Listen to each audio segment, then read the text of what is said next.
One of the more controversial subjects in nutrition is sugar. What's happened now in our society is that people just hear the word sugar and they freak out and they think they're doing something wrong. So they just try to avoid it altogether. What it's actually done is what I can see is it's made a lot of people afraid of fruit in general, just because they know that fruit has sugar in it. And they think that they're doing something wrong, they're going to gain weight, they're doing something wrong to their chemistry. It's actually totally incorrect. The sugar that people should be avoiding is processed sugar.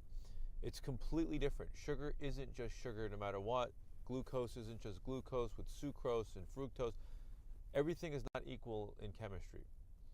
So let's first start off with the problem of avoiding fruit. If you avoid fruit, where are you going to get your vitamins from? Where are you going to get antioxidants, flavonoids, phytochemicals? You have nowhere to get it from. So if you're avoiding fruit, you're avoiding the things that are vital to your immune system, to anti-aging, and to fighting cancer. So just on that argument alone, you're in danger and you're in peril if fruit becomes something that's restricted from your diet. Also, your primary calories should be coming from fruit, because the sugar in fruit is the most easily converted into energy, more so than any other source of fuel.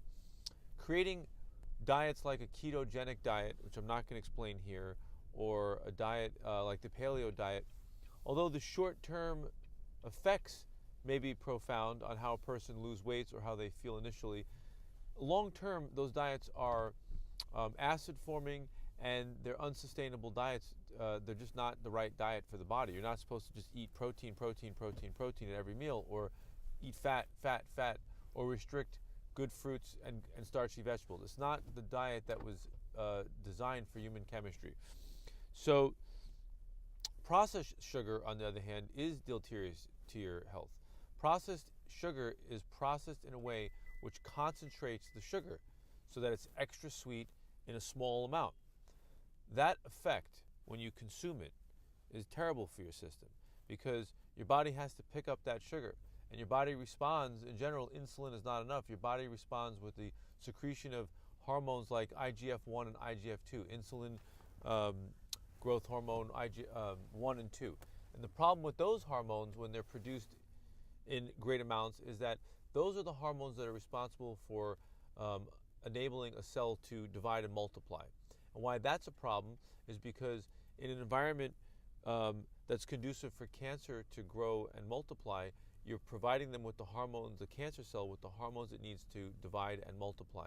So one would say that the most dangerous thing in a diet which would promote cancer is a processed food diet where there's processed sugar.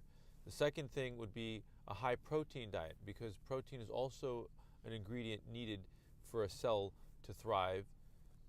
And if you have an environment that's conducive to cancer, you're actually feeding the cancer cells. In layman's terms, we're putting that.